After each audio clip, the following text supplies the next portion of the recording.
Aldo! Welcome back, everybody! Ever since Mario's humble beginnings on the Nintendo 64, 3D Mario games have generally been made for home consoles, with an occasional DS remake here and there. But with the release of the Nintendo 3DS, the good folks at Nintendo's Entertainment Analysis and Development team, boy is that a mouthful, finally had the power to create a completely new 3D Mario game for a handheld system. The result is our topic of discussion for today, Super Mario 3D Land.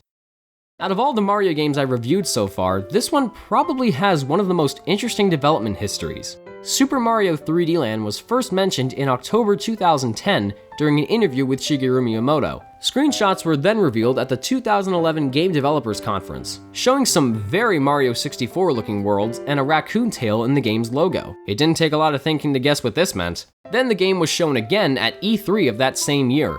This time we got some actual gameplay footage. And our speculation turned out to be true, as the Tanuki suit was indeed returning after quite a lengthy absence. Lots of people noticed that the game was incorporating a lot of 2D Mario elements. What with the power-ups and the flagpole and all that, I was certainly fascinated by this. And here's a bonus fact for you. After the 2011 Tohoku earthquake, developers were pretty much stuck in the office, and others locked themselves in their homes because they were afraid of being poisoned with radiation emanating from the Fukushima nuclear plant, which was severely damaged during the earthquake. But the game's director, Koichi Hayashida, who also served as director of Super Mario Galaxy 2, set up a web forum among his fellow co-workers so that they could work on the game while the offices were closed. They even outsourced the game to other developers, including Nintendo's own subsidiary 1UP Studio, just so it can be done in time for the Christmas season. Thankfully, their efforts paid off, as Super Mario 3D Land was successfully released on November 13th, 2011. I was a freshman in high school when this game came out, and I was super excited to get my hands on it. And you know when you have to write those letters to your future self? I even mentioned it in my letter. I think I said, by the time you read this, you'll probably have Super Mario 3D Land and are having a lot of fun with it. Well, my past self, here's what I really think of this game. It starts with a heavy storm blowing all the super leaves off of this tree that kind of exists now. The next day, Mario receives a letter from Bowser informing him that he's captured Princess Peach once again. So in terms of diabolical plans, Bowser's gone from taking Peach and her castle into space to make it the center of his own galaxy and rule the universe, to capturing Peach. Perfectly good step in the right direction. Later we find out that Bowser's used all the super leaves that flew off the tree from the beginning to give all of his minions raccoon tails. This doesn't really mean anything in the long run because all Mario has to do is rescue Princess Peach, plain and simple. At least Bowser cares enough to give his minions some kind of an upgrade. Now what about the gameplay? Well, at first glance, it looks like a normal 3D Mario game. But Shigeru Miyamoto, as always, puts it best. It's a 3D Mario game that plays like a 2D Mario game. And it really does. Mario doesn't control as fluently as he did in the Galaxy games, and it doesn't help that now he has a run button, completely getting rid of analog control. This isn't necessarily a bad thing, however, because the controls are actually pretty good. Mario's momentum is alright, the buttons are all in the right places, and there's no touchscreen controls like in Mario 64 DS. So automatically, I'm pleased. Most of Mario's moves from the 3D games, like the triple jump and the backward somersault, are gone, but maneuvers like the long jump, wall jump, and ground pound are all here. You know how power-ups in previous 3D Mario games have generally been used as a means of completing missions? Well here, the power-ups work about the same as they do in the 2D games. Mario doesn't have a health meter anymore, so when he gets hit, he turns into Small Mario, and when he gets hit again, he loses a life.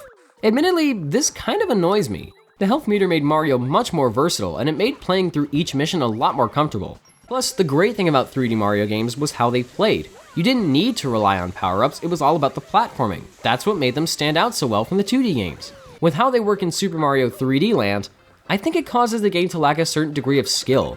You don't have to worry too much about how good you are at platforming anymore, you got the Super Leaf back. You can just spin your tail and enemies will go bam bam. The game's design really drives that home, but I'll get into that later. Back to the power-ups, like I said, the Super Leaf finally returns after making its debut in Super Mario Bros. 3, but this time around, it turns Mario into Tanuki Mario, which really makes me wonder why they didn't just make the power-up a Tanuki suit instead of a Super Leaf, but whatever. You can't really fly anymore, but you can spin your tail and even glide for a certain amount of time. The glide actually works very well, and as a whole, Tanuki Mario isn't as fun to use as he was in Mario 3, but there's still a little fun to be had with him. Other classic power-ups like the Super Mushroom, the Fire Flower, and the Starman are all here and accounted for as well. We even got the Poison Mushroom from the Lost Levels. Jerks. The only new power-up in this game is the Boomerang Flower. It's like the Hammer Brothers suit, only you throw boomerangs instead of hammers. It's kinda cool, but I would've preferred to see the Hammer Brothers suit come back. Oh, another bonus fact. In the game's early development stages, Nintendo considered bringing back the Cape Feather from Super Mario World instead of the Super Leaf. As much as I would have loved to see that happen, I can understand why they went with the Super Leaf. Besides, if the Cape Feather was in this game, it wouldn't be as cool as it was in Super Mario World. So I guess it would have been both a blessing and a curse. There's another new power-up called the Propeller Box. Okay, it's technically not new, it was in New Super Mario Bros. Wii, but here you wear it over your head, and it works just about the same. Another power-up that I should talk about is the Statue Leaf. Yeah, when you're Tanuki Mario, you can't turn into a statue either, so they decided to make a completely separate power-up just so you can do that. But it's only available in the special worlds after you beat the game, so yeah. Oh, and I'm not mentioning the Invincibility Leaf, because it's really not worth it. Progression is very 2D. There's no hub world, but instead you just go from stage to stage. Along the way, you can gain power-ups from Toad Houses or play minigames in these new mystery boxes. Sometimes mystery boxes will even give you star medals, which can also be found in the normal levels. Star medals work exactly like the star coins in the new Super Mario Bros. Games, but here, they only act as part of completing the game 100%. Scratch that, sometimes you'll need star medals to unlock certain levels. It doesn't annoy me all the time because I usually always go out of my way to collect the star medals, for whatever reason, I don't know. But one time, I tried playing the game while only collecting the star medals that were easiest to spot, instead of collecting them all. And when I got to the last castle level of World 5, I only had 22 star medals on me, and I needed 50 to unlock it and move on to the next world. That's when I realized how stupid using star medals to unlock levels really was. Thinking about it now, Super Mario 3D Land actually feels more like a 2D Mario game than it does a 3D Mario game. Yeah, the linear progression, the needless collectibles, the power-ups, the Toad Houses, it's as if Super Mario 3D Land is actually a 2D Mario game disguised as a 3D Mario game. Not to say it's bad or anything, but I do have some issues with it. The level design is very constrained and has little to no exploration. It's not like Mario 64 where you can take your time with a mission and wander around the course. No, your goal is to get from point A to point B under a certain time limit and kill some bad guys here and there. As a result, the level design can come off as flat and forgettable. There's even one level where you can beat it in only 7 seconds. I'm not even joking, you can literally beat it in 7 seconds. There's also not that many secret exits. Some of you might not have a big problem with this, but it would have been nice to have had a means of breaking away from the normal path. There are only 2 instances where this is possible, in World 1 and World 4. In the second level of both worlds, you can find a hidden warp pipe to take you to a further world, similar to the warp zones from the original Super Mario Bros. But those are the only 2 times in the whole game where something like this happens. I would have loved to have seen more of this in the game. Third, the boss battles. Previous 3D Mario games have had a wide assortment of bosses to fight, especially in the Galaxy games. Here, we mostly get false Bowsers with raccoon tails, along with Boom Boom and Pom Pom. No, not that pom-pom. Their patterns are predictable, they're pathetically simple, and they don't come in many variations, except for Dry Bowser in the special worlds. Oh, I should probably talk about those. After you beat the game, you unlock the special worlds, which are basically just slightly altered versions of normal stages. Some people would prefer this over the green stars in Galaxy 2, but I disagree. Yeah, the green stars were pretty much just going through the same levels again, but the way you collected green stars helped you learn more about the levels that you might not have known before. With the special worlds in 3D Land, these aren't even entirely new levels. At least you can rescue Luigi. That's right, Luigi is back for another go at being playable once again. And surprisingly, I don't have as much fun with him as I did in the Galaxy games. The past 2 games, he felt so different from Mario with his higher jump and worse traction. But here, it's like there's no difference at all. Luigi handles exactly like Mario. Same jump, same traction, same running speed. He's really nothing but a skin swap, and that bothers me a whole lot. And you wanna know something? I have to beat every single level in the game as both Mario and Luigi if I wanna go for 100%. And not only that, but I have to collect all the star medals and get to the top of every single flagpole. So I'm essentially having to play the game all the way through 4 times. Nintendo, please, just calm the frick down. Did I just say frick? I mean, I know this 100% completion quest is totally optional, but still, that's a lot to ask from the player. And this is just a handheld game. And in the end, all you get from it is 1 more level. It's the hardest in the whole game, though that's really not saying a lot. And all I get for beating it is a thank you message. Well, thank you too, Nintendo. This really doesn't make me feel like I wasted my time at all. Seriously, what year is this, 1992? alright, let's wrap things up with the presentation side of things.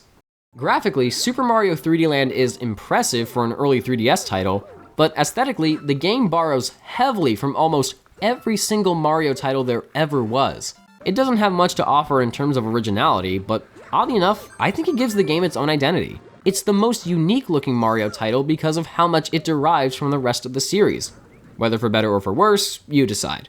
However, the soundtrack, or just the audio design in general, is nothing impressive. The original musical pieces created for this game are some of the most forgettable songs a Mario game has ever had, with the exception of the main theme, and a lot of music and character voices are straight up recycled from the Galaxy games. The Ghost theme, Airship theme, and Mario 3 Athletic Remix are all recycled, and if I have to hear Peach scream Mario's name in that same frequency one more time, I think my head is going to explode. So yeah, on the audio side, the game is pretty much disappointing. But if they were going to recycle music from previous Mario games, I'm at least glad they went with Super Mario Galaxy. Because, as I mentioned before, the soundtracks to both Galaxy 1 and 2 are magnificent. But as a whole, I really would have preferred some more original songs.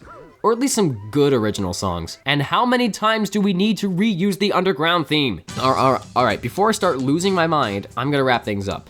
So, overall, what's my verdict on Super Mario 3D Land? Well, despite my somewhat negative tone throughout the majority of this video, I surprisingly had a really good time playing this game. In small increments. Super Mario 3D Land is ridiculously easy. If you're as good as I am, you can probably beat the game in less than 3 hours, which I do not recommend because hardcore Mario fans can really only enjoy this game in short bursts, as I personally believe the visuals and gameplay won't hold them over for very long. But if you're a casual player, you can probably get away with playing it for a few hours and not get totally bored, though it would be nice if the game would stop reminding me to take breaks every now and again. While I would have liked to have gotten something on the same caliber as the Galaxy games, Super Mario 3D Land is okay. I may not like the overly lighthearted, cartoony atmosphere at all, and I may not thoroughly believe the constrained level design and soundtrack are anything special, but for a game like this, and for being on a handheld system, I think it works fine enough. It's a decent way for those who prefer 2D Mario over 3D Mario to get a little taste of the action, and even those who prefer 3D Mario over 2D Mario can make a nice distraction out of it. If you're looking for some old-fashioned, happy-go-lucky Nintendo fun, Super Mario 3D Land is the game for you. But if you're looking for something as engaging and adventurous as Super Mario Galaxy, or even Super Mario 64, it probably won't do anything to suck you in.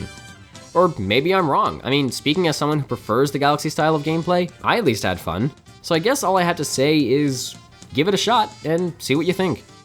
It's hard to believe that we only have one more game to look at for the Mario Marathon. I also find it hard to believe that we're still sticking with the 3D Land style. With the Wii U just about a year away, the 3D Land staff are already conjuring up ideas for how they can take this game and shift it over to the next big Nintendo platform. Did they succeed? It's hard to say now, but stay tuned for my review of Super Mario 3D World. Oh boy. Well, until then, this is Mark, aka Super Smash 3DS, bidding you all a smashing farewell.